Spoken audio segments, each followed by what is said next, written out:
the benefit of Medicaid expansion. In addition to health care, there's President Trump's budget. The budget blueprint calls for significant increases for the Defense Department, Homeland Security, and the Department of Veterans Affairs, while making huge cuts in what's known as discretionary spending. The EPA and the state agricultural labor departments all in that part all take big hits in this budget outline. And joining me now is the Director of the Office of Management and Budget, Mick Mulvaney. Sir, welcome to the show. Good morning. Thanks for having me. Very quickly, on this surveillance thing, do you take the president at his word that he or his associates were wiretapped by the president? I saw the thing with Angela Merkel. I thought it was sort of tongue-in-cheek, but again, I'm the numbers guy. I'm sitting here doing the budget, so I'm really not involved in the wiretapping. On one hand, are you concerned, though, that eroding credibility on that issue makes your job harder on Capitol Hill? No. Listen, those of us who see and work with the president every day believe him, trust him, have no difficulties like the folks in the press do. And you think this is just a press thing? You don't think that this is a difficulty for folks, that they can take the president at his word on health care? He's made some, hey, take my word for it, I'm going to make these changes, and some of these folks are out on a limb on it. They can take his word? I was in that meeting in the Oval Office at Thursday or Friday. I lose track of the days. But the president had a very clear and cogent argument to these folks, got all these folks to commit to the bill.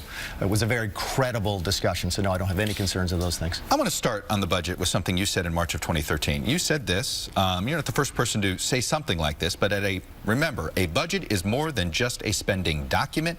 It is also a vision document. Explain the vision behind this budget that does whack a lot of domestic programs, some of which are ones that a lot of people benefit from, and puts all the emphasis on security. Yeah, well, the vision is that this is what the president ran on. He's trying to do something that politicians are not very famous for, which is actually following through on his promises. So if you go back, which is what we did, and look at his speeches, look at his interviews, talk to him directly and say, what's important to you? Look for that message the president was trying to deliver. That meant more money for defense, more money to secure the border, more money for law enforcement generally, and then more money for things like Veterans Affairs, Veterans Health Care, and private and public school choice. And that's where we spent more money. At the same time, the president was very clear that he did not want this to add to the deficit this year. So when we added that $54 billion for defense, we took that money from other places. So that's the vision. More money for what the president said without adding to the deficit. But he also said we're going to take care of those people. He's not going to let his people go untaken care of. And there is, look, you've seen him, it's story after story of just specific programs. You can take Appalachia, programs that benefit his voters. Sure. That he is taking a whack at here. Why do that? And some of the stories are just either grossly wrong or nearly grossly wrong. All the stories about how we cut Meals on Wheels. I think the program that we propose to eliminate regarding Meals on Wheels accounts for 3% of the Meals on Wheels funding across the nation. But step back and But you're getting rid of the full block grant. You're getting rid of the whole block grant that provides. But the block grant only provides 3% of Meals on Wheels money, and that didn't get very broadly reported. But step back to what you asked the question, which is what about the Trump voters? The president knows who his voters are. His voters are folks who pay taxes as well. And I think for the first time in a long time, you have an administration that is looking at the compassion of both sides of the equation. Not just the compassion in terms of where the money goes, but the compassion in terms of where the money comes from. Could we as an administration, could I as a budget director look at the coal miner in West Virginia and say, I want you please to give some of your money to the federal government so that I can give it to the National Endowment for the Arts? And I just think we finally got to the point in the administration where we couldn't do that. The debt is so significant. You owe $60,000 to the government. So do I in terms of the debt. And the president said, look, let's take care of both sides of the equation. All right, but let's go to some of these cuts seem to be counterproductive to the president's message, for instance, on infrastructure. You want to do a bunch of spending on infrastructure at some point, but you're cutting the Advanced Technology Vehicle Manufacturing Program, Manufacturing Extension Partnership. That provides assistance to small and mid-sized manufacturers to get off the ground, to create jobs in these very counties that need the jobs created. Why cut these programs, and why do it before you've even come up with your infrastructure plan? Sure, because when we looked at the infrastructure, what we know we're working on a plan to come out later in this year. We think we'll do health reform, I think this week as a matter of fact, in the House, then tax reform after that, and that moves infrastructure probably to sometime around summer or early fall.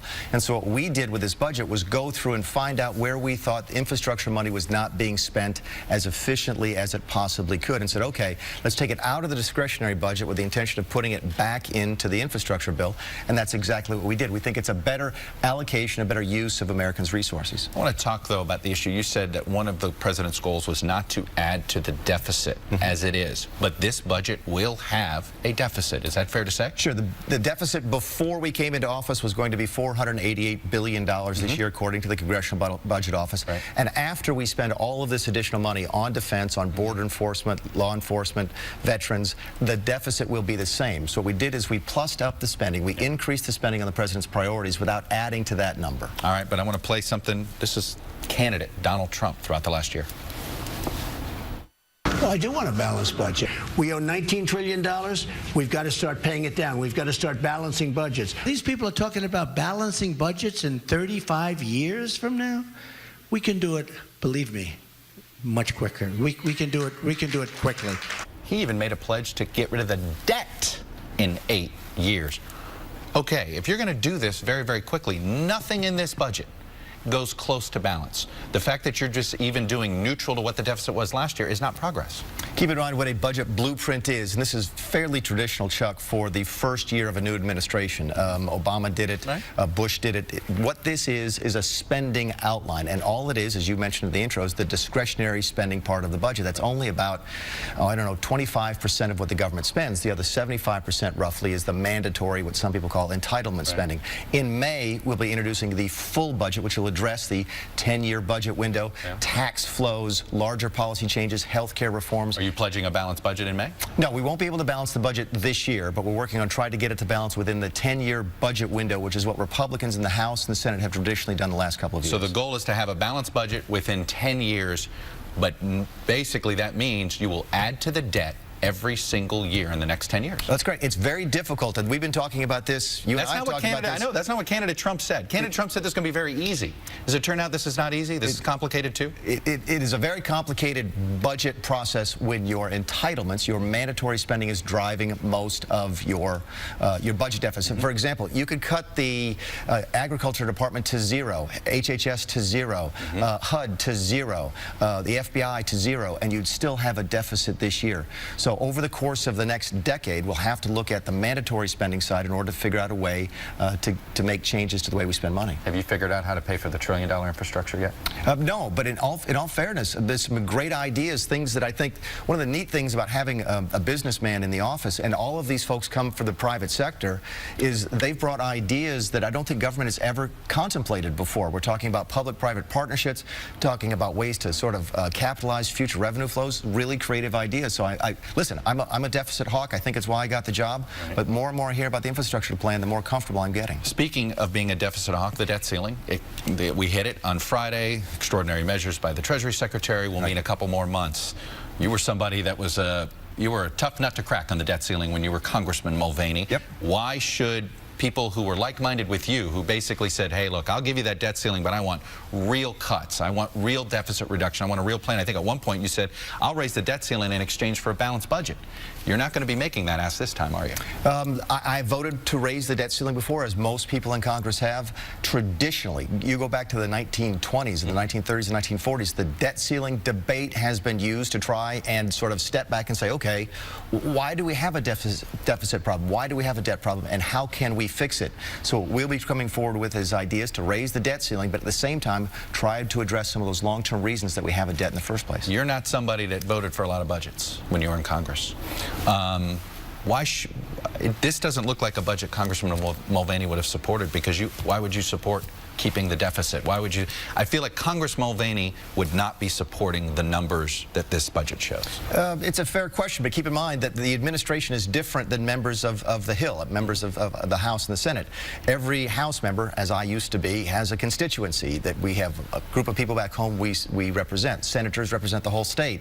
There's also a lot of special interests, a lot of lobbying involved. The president's not beholden to any of that. The president represents everybody, and believe me, consultants were not consulted on this. Lobbyists were not consulted, special interests were not. This is a budget for the entire nation because that's who he represents. As you put together this budget, did you look back on some of your votes and go, maybe I shouldn't have voted that way. No, I've always thought that I did the best job I could to represent the folks in South Carolina, but now I'm the president's budget director, and I think we put out a really, really good budget. All right, I want to wrap up with one final question. When will you be able to propose a balanced budget? What year? I don't know yet. We're getting into that now. By May, I think it's mid-May we're shooting for right now, we'll have that larger budget, which puts a little bit more more in the first term? Flesh on the bone.